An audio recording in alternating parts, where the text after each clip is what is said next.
In all the hullabaloo over the Supreme Court's decision on health care, another of its rulings quickly fell off the public radar.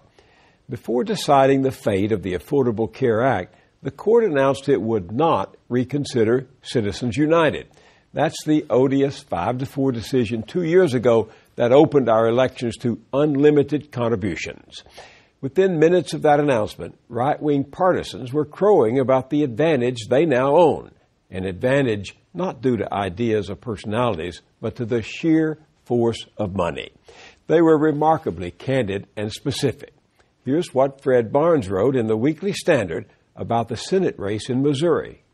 Quote, "For 3 weeks in May, Republican super PACs took turns attacking Democratic Senator Claire McCaskill in TV ads. Republicans hadn't held their primary. It's not until August 7th.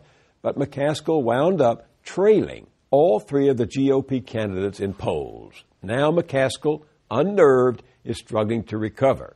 That's what super PACs can do. When they emerged in 2010 and worked in tandem, they were a critical force in the Republican landslide in the congressional elections. This year, they're playing an even bigger role. The size and reach of their efforts dwarf what they did 2 years ago. Attaboy, Fred, for telling it like it is, for exposing the hoax that the court's original decision was about free speech. Free speech, my foot. It's about carpet bombing elections with all the tonnage your rich paymasters want to buy. Try not to laugh when you hear one of its perpetrators, the noted lawyer Floyd Abrams, say, as he did not too long ago, "I don't think we should want as a matter of policy to make decisions which are essentially people can't do all the speaking that they can in a political campaign. I don't think we can ration speech." Excuse me, Floyd. Speech is already rationed. On your playing field, those who have no money have no speech.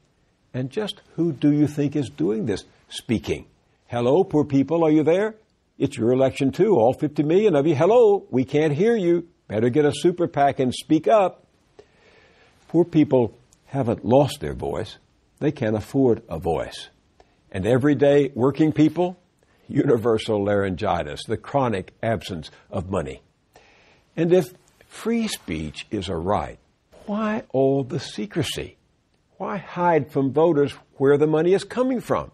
Why not openly say you're downright proud to be exercising your First Amendment rights and that writing checks is your patriotic duty?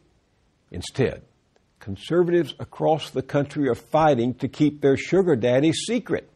According to their guardian angel in Congress, the highly leveraged Senate Minority Leader Mitch McConnell, the right wing opposes disclosure laws because the super rich just might be bullied and harassed by the rest of us who want to know who's buying our elections.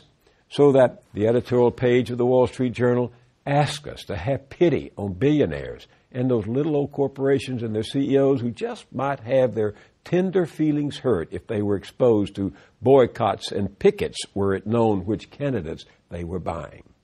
Wait a minute. Weren't we taught the First Amendment also guarantees the right of citizens to assemble and petition, even to boycott and picket? That's what a couple of hundred protesters were doing the other day. They marched to the D.C. offices of American Crossroads and Crossroads GPS. Those are the right-wing money mills run by the mastermind of much of this massive fundraising, Karl Rove. He's making a bundle himself, buying and selling free speech, while at the same time deploring the disclosure of big donors' names as shameful intimidation. Exercising their First Amendment rights, the demonstrators taped a kind of wanted poster on Rove's office door, indicating they would like to see him wearing an orange prison jumpsuit. Instead, he could be seen last weekend in casual wear, buzzing around in a golf cart at Mitt Romney's Utah mountain gathering of high rollers. No doubt plotting how to raise more millions to pay for more free speech. Let's see if we've got this right. On the one hand, conservatives declare that corporations and the super rich can spend all they want on exercising their First Amendment rights. But on the other, they demand to keep it secret so the rest of us can't exercise our First Amendment rights to fight back. Have you ever heard of more cowardly lions? It's one big joke, big enough to make you cry.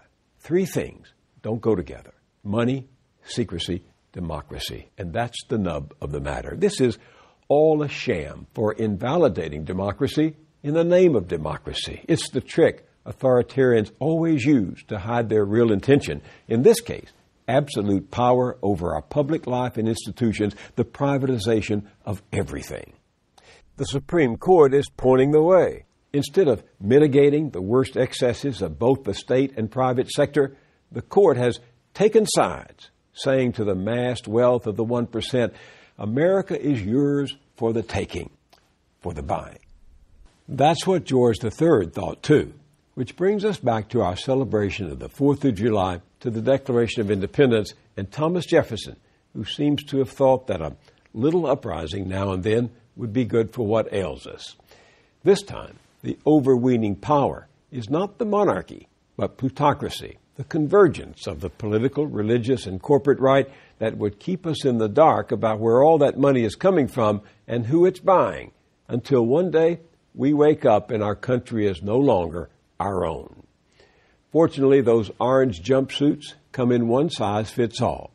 So remember, moneyed lords and ladies, what King George learned the hard way. You can only push your subjects so far.